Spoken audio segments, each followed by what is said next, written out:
Members, good morning. This session of the House Government Operations Committee for April 14, 2025 will come to order. April 16. Clerk, please call the roll.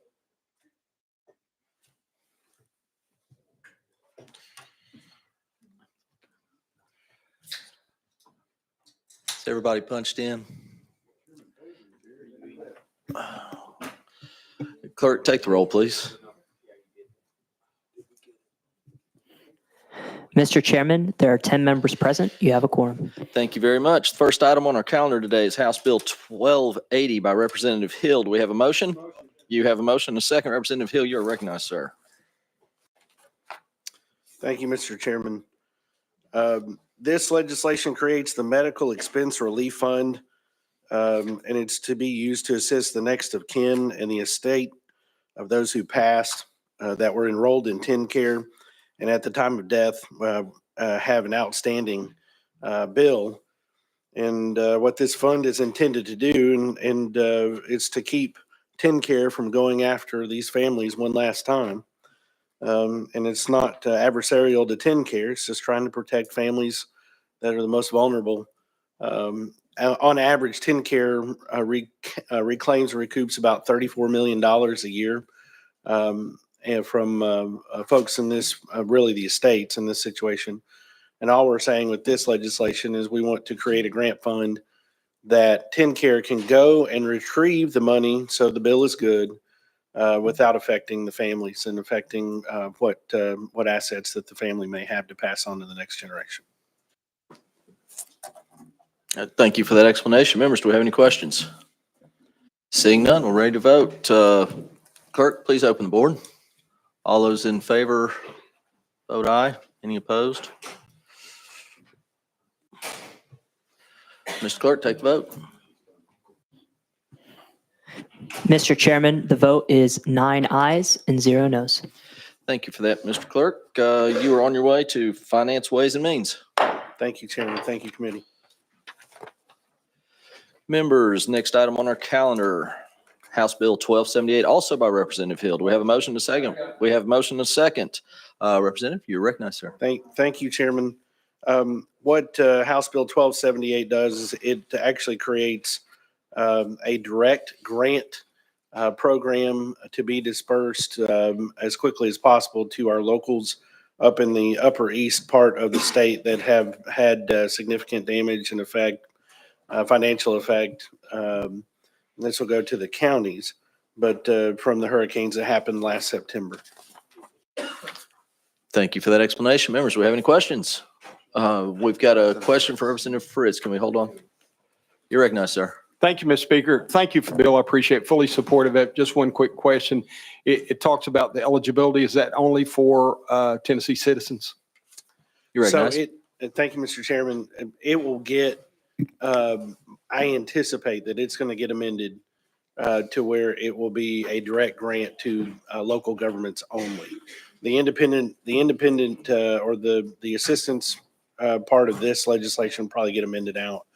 However, those opportunities are still already there with money that the General Assembly that we passed out during the special session.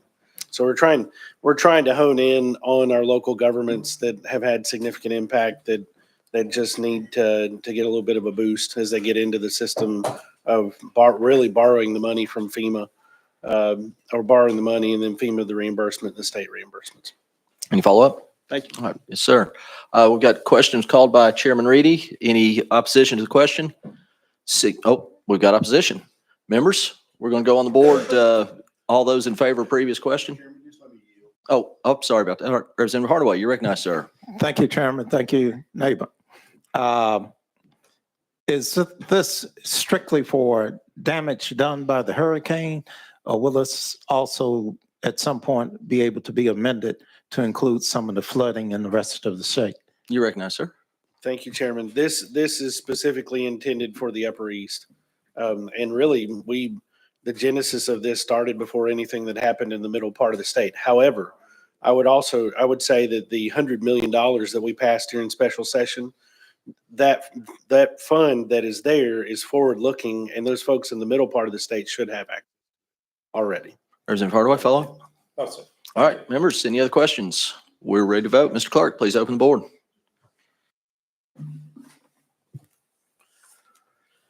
Everybody voted? Anybody want to change a vote? Mr. Clerk, please take the vote. Mr. Chairman, the vote is 11 ayes and 0 noes. Thank you, sir. You're off to Finance, Ways and Means. Thank you, Chairman. Thank you, committee. Item number 3 on our calendar.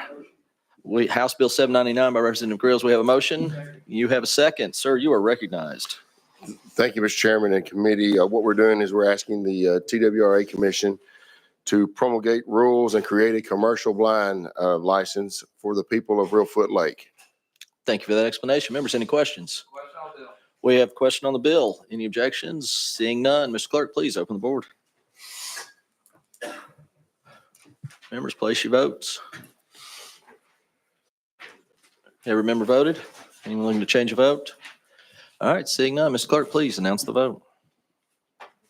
Mr. Chairman, the vote is 11 ayes and 0 noes. Thank you for that. Representative Grills, House Bill 799 is on its way to Finance, Ways and Means. Up next, we have House Bill 804 by Representative Grills also. You have a motion and a second, sir. You're recognized. Thank you, Mr. Chairman. We have an amendment with this bill. Do you need to recognize that amendment?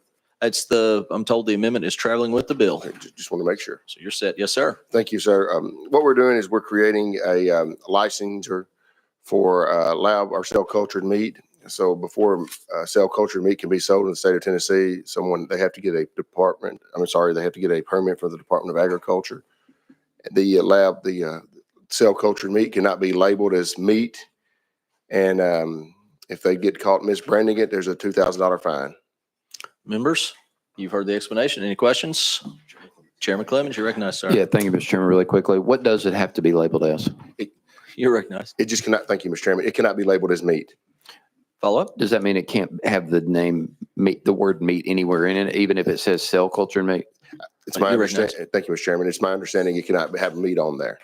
Thank you. Yes, sir. Any further questions? Question's been called. Ms. Clerk, please open the vote. Has everybody voted? Anybody want to change a vote? Ms. Clerk, please take the vote. Mr. Chairman, the vote is 11 ayes and 0 noes. Thank you very much for that. Representative Grills, your next stop, calendar and rules. Next item on our list today, item number 5, House Bill 865 by Hicks of Washington. Do we have a motion? We have a motion. We have a second. I do not see Chairman Hicks in the room. We will step back from this. We'll roll him to the hill of the calendar.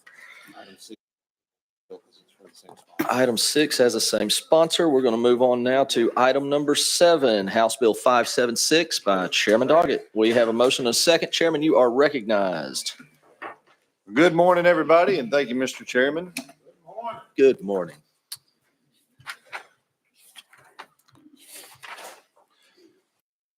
House Bill 576 creates a board of professional bail bondsmen. Thank you for that explanation. Members, do we have any questions? Seeing none.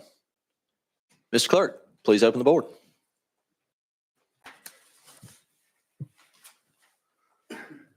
Every member voted? Any member wish to change their votes? Ms. Clerk, count the vote. Mr. Chairman, the vote is 10 ayes and 1 no. Thank you very much. Chairman Doggett, you were on your way to Finance, Ways and Means. Woo-hoo. Thank you. Next item up. Item number 8, House Bill 1244 by Martin. Chairman Martin, you are recognized. Oh, I'm sorry, need a motion. We have motion and a second. You're recognized, sir. Thank you, committee and chair. This bill introduces critical ongoing reform to enforce PBM accountability and protect patient access to medication.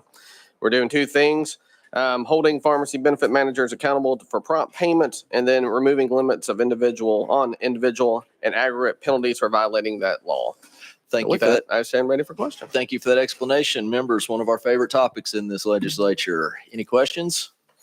Seeing, Chairman Hardaway, you're recognized, sir. Thank you, Mr. Chairman. He just looks familiar. Did I see you in Memphis over the weekend, sir? You're recognized, Chairman, sir. I was walking in Memphis this weekend. You're All correct. right then. Nicely right. done, gentlemen. There you go. Any other questions? Seeing none, Mr. Clerk, please open the board. Has every member voted? Any member wish to change a vote? Mr. Clerk, count our vote. Mr. Chairman, the vote is 12 ayes and 0 noes. Thank you for that count. We have added some new members. Welcome, gentlemen. Next up, you are going to calendar and rules, sir. Thank you. Committee Chair. All right, our next item, item number 9, House Bill 919 by Chairman Spicky. We have a motion and a second. Mr. Chairman, you are recognized on your bill, sir. Thank you, Mr. Chairman and members. This bill increases the board members of each of the public institutions of higher education. It revises the appointing process for each board and includes appointments to be made by the Speaker of the Senate and the Speaker of the House. That's what the bill does, Mr. Chairman. All right. Thank you for that explanation there. It's, I'm seeing here we've got an amendment traveling with this bill. No, well, I'm there is sorry, one traveling. we have one to add to this bill. No, we don't. No. No, we're going to withdraw that amendment. Withdraw the amendment. Okay. We have the questions been called. Any objection? Seeing none. We're ready to vote. Mr. Clerk, open the board, please.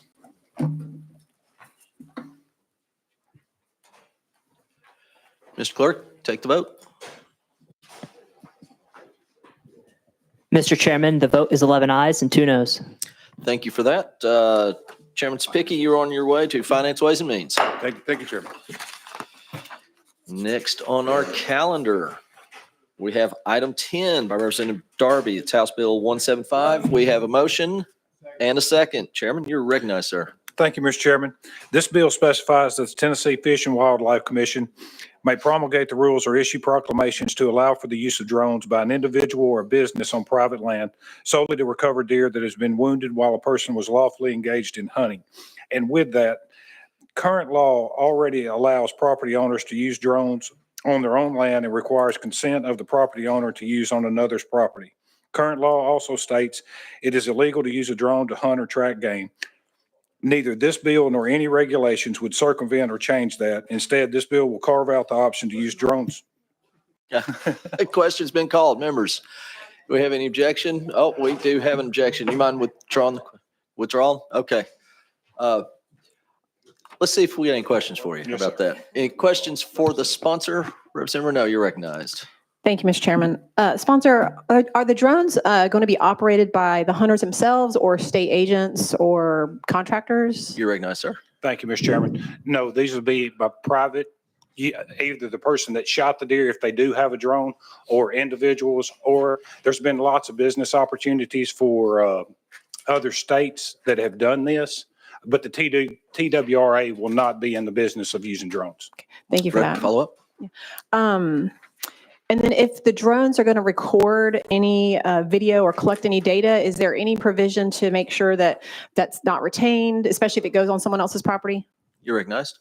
Thank you, Mr. Chairman. Yes, that's the other states that have done this. They will promulgate the rules and the data that will be used for that, I'm sure will not be used for the next time that they fly the drones. Okay, You're thank you very- recognized. Thank you. Okay. Members, any other questions?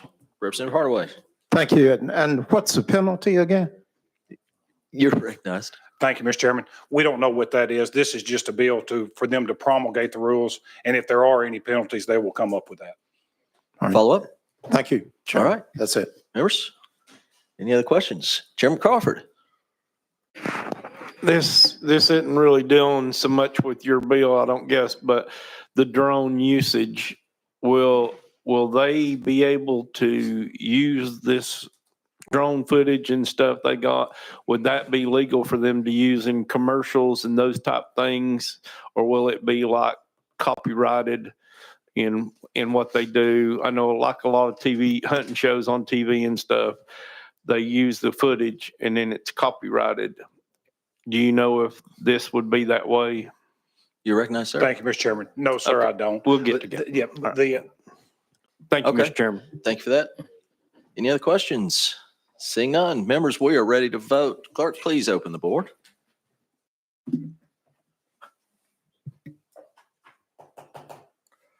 Every member voted. Anyone want to change a vote? All right. Mr. Clerk, please take the vote. Mr. Chairman, the vote is 13 ayes and 0 noes. Thank you very much. Chairman Darby, you are on your way to calendar and rules. Thanks, sir. Thank you, Mr. Chairman and committee.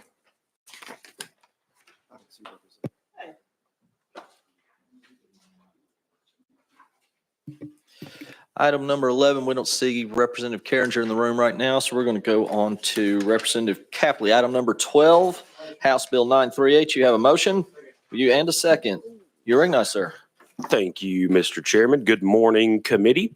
House Bill 938 permits the hunting of whitetail deer with bait on private land with a bait privilege license and sets up a license fee and does several other things. Question's been called. Any objections? Any questions? Seeing none, all those in favor, Mr. Clerk, please open the board. Has everybody voted? Anyone want to change a vote? Mr. Clerk, please take the vote. Mr. Chairman, the vote is 13 ayes and 0 noes. Thank you. Thank you, Mr. Clerk. Representative Capley, you are on your way to Finance, Ways and Means. Thanks, sir. That brings us to item 13, House Bill 686 by Chair Lady Camper. Leader Camper, my apologies. You are recognized, ma'am. Thank you, Mr. Chairman and members. Mr. Chairman, members, this bill as amended creates the African American Cultural Historical Grants Act Fund. It will be used to restore capital projects that is of significance to African American culture and history in this country, in this state. Oh, thank you for that explanation. The question's been called. Members, do we have any questions? Seeing none. Members, we're ready to vote. Mr. Clerk, please help us out there. Everyone voted? Anyone want to change their vote? Seeing none. Clerk, please take the vote. Mr. Chairman, the vote is 13 ayes and 0 noes. Thank you, Mr. Clerk. Congratulations. You're on your way to Finance, Ways and Means. Thank you, Mr. Chairman and committee.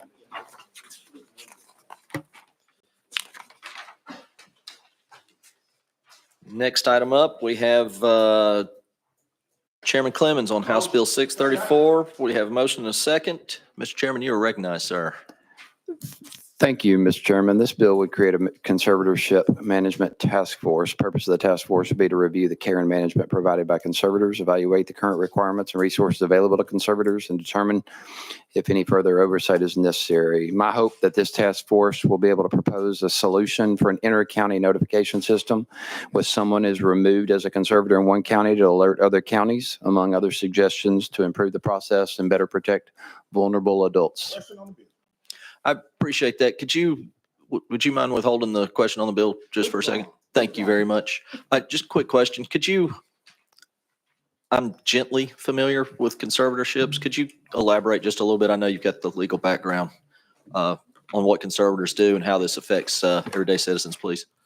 Yeah, so conservatorships are intended typically when someone's unable to manage their own affairs due to mental illness, physical illness, disability, developmental disability, other physical and mental incapacities that require partial or full supervision, protection, and assistance from another individual. So it's a great process whereby responsible individuals can be appointed conservators by the courts after a judicial process to manage the affairs of individuals. And so given the vulnerability of those, it's important to make sure that we're providing the best possible oversight and having a little inter-county communication with regards to that. And then if someone no longer needs conservatorships or if that conservatorship is removed, then it's important to make sure they get their full rights restored.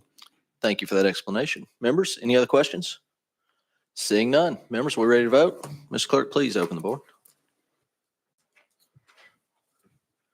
Has every member voted? Any member wish to change their vote? All right, Mr. Clerk, please take the vote. Mr. Chairman, the vote is 13 ayes and 0 noes. Thank you, sir. Chairman Clemens, you're off calendar and rules. Now, we're going next to Chairman Rudd, House Bill 456. We have a motion and a second. Mr. Chairman, you're recognized, sir. Thank you, committee.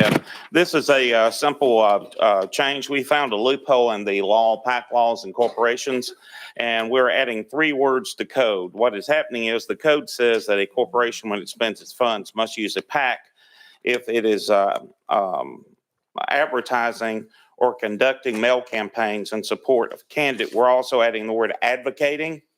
And at 2 other locations, it says if you support or oppose a candidate. Since some corporations have been saying that a candidate is not necessarily an elected official if they're not up for election, we're adding candidate or elected official to that, so that if they spend money advocating for a candidate or an elected official, that they have to use a PAC. Thank you for that explanation. Members, any questions for the sponsor? Oh, you're recognized, Chairman Clemens. Thank you, Mr. Chairman. So we passed a bill earlier this year regarding outside entities not being considered as contributing to campaigns of elected officials or candidates who do field work. How's this going to play with that as far as corporations who might be doing this type of activity that now, because of the law we passed, will not be considered a contribution? Chairman Rudd? As far as I know, I'm not an expert on that law. That wasn't mine, but that says that they can now. The only thing that bill did is it says that those entities, mainly nonprofits, can work and notify a campaign if they're going door to door.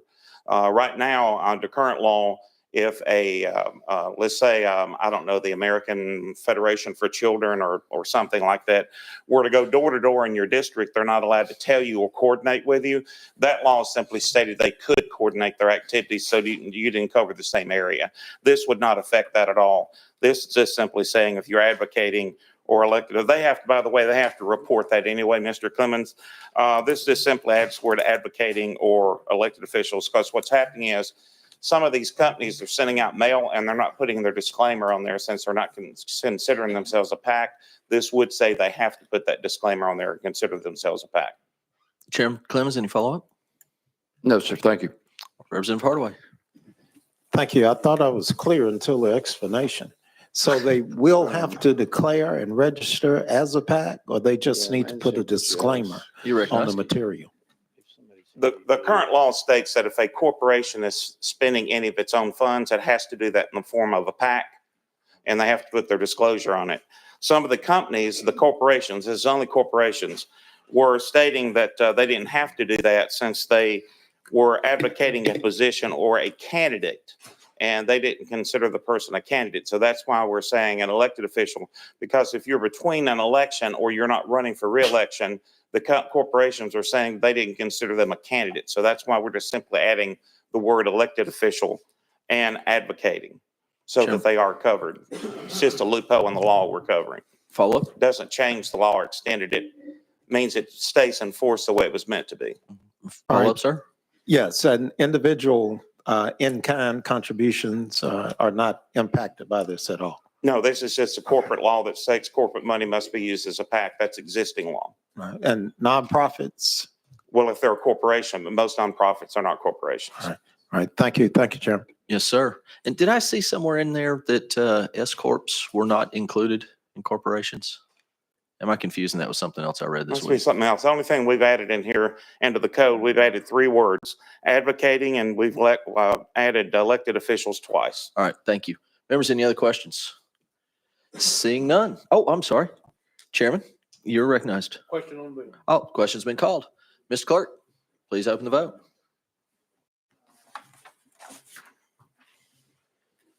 Has everyone voted? Anyone wishing to change a vote? Mr. Clerk, please count the roll. Mr. Chairman, the vote is 14 ayes and 0 noes. Thank you very much for that. Next stop, count on rules, Chairman. Thank you. Thank you all.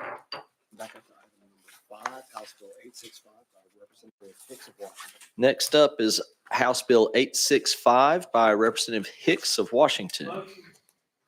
We have a motion and a second. Representative Hicks, you are recognized, sir. Thank you, Mr. Chairman. House Bill 865 is designed to help with the shortage of nurses in Northeast Tennessee. The program is for students who meet all their high school graduation requirements by the summer of their junior year to begin hands-on experience and training to be able to enter the workforce upon graduation. The Department of Health is authorized to promulgate rules and effectuate this section, and the rules must be promulgated in accordance with the Uniform Administrative Procedures Act. This act takes effect July 1st, 2025. Thank you for that explanation. Members, do we have any questions? Representative Hardaway, you recognize, sir. Thank you, Chairman. Only about the comment that it's for East Tennessee shortages.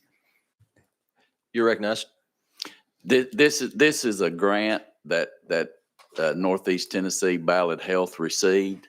So this is specifically for Northeast Tennessee. Of course, this will change some things in the Board of Nursing to where it could be utilized probably statewide, which would be a great thing. But this specifically,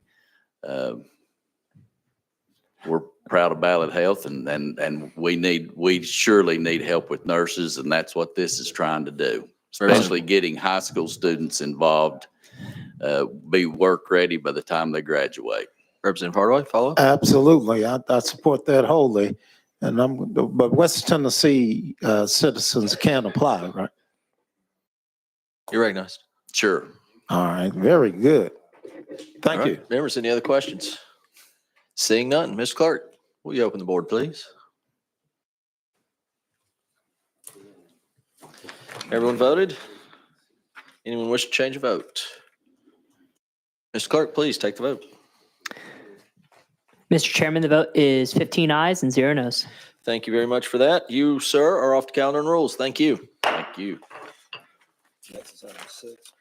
Next is item 6, also by Chairman Hicks.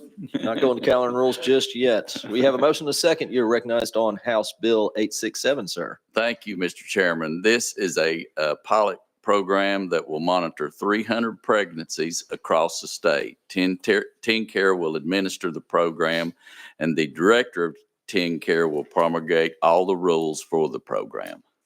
Thank you, Mr. Chairman. Thank you for that explanation. Members, do we have any questions? Representative Renaud, you're recognized. Thank you, Mr. Chairman. Sponsor, I was reading a study on this. I found it to be interesting that only 22% of women said they were comfortable wearing this device for the entire pregnancy. I just wanted to make sure that this was a voluntary program for the women that might be in TennCare. You're recognized. Thank you, Mr. Chairman. It is voluntary completely. Thank you. Follow-up? Thank you. Members, any other questions? Seeing none. Mr. Clerk, set us up for a vote. Has every member voted? Any member looking to change a vote? All right. Ms. Clerk, please take the vote. Mr. Chairman, the vote is 15 ayes and 0 noes. All right. Chairman Hicks, you're on your way to Finance, Ways and Means. Thank you, Chairman. Thank you, committee. Yes, sir. Next up, we have House Bill 638 by Representative Carringer. You have a motion to second. You are recognized. Thank you, Chairman, and thank you, committee. This bill was brought by a constituent, and what it does is it prohibits healthcare providers in the TennCare or Covered Kids programs from denying care to patients who refuse immunizations for religious or moral reasons. It also protects individuals with differing beliefs and ensures low-income families are not forced into medical decisions against their values. I have added 2 amendments on this, and one of the amendments had clarified the refusal that could only be based on religious or moral beliefs. The Nurses Association came and asked me if I would add an amendment for them, and I gladly said yes. And what their amendment was to restore exemptions for transplant services, oncology, and immunocompromised patients.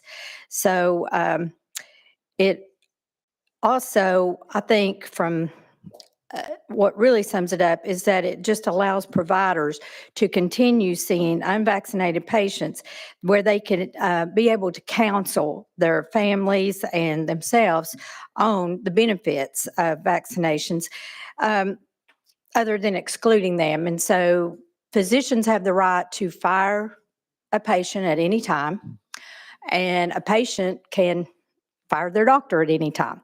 So I think this is an opportunity for physicians to build relationships back up with their patients. through COVID and all, there seems to be a lot of maybe mistrust on both sides. And so I think this is a good way for physicians to get their relationship back with their patients, where they can encourage them and talk about what is best for them. So with that, I stand for some questions. Thank you for that explanation. Members, do we have any questions for the sponsor? Seeing none. Ms. Clerk, please open the board.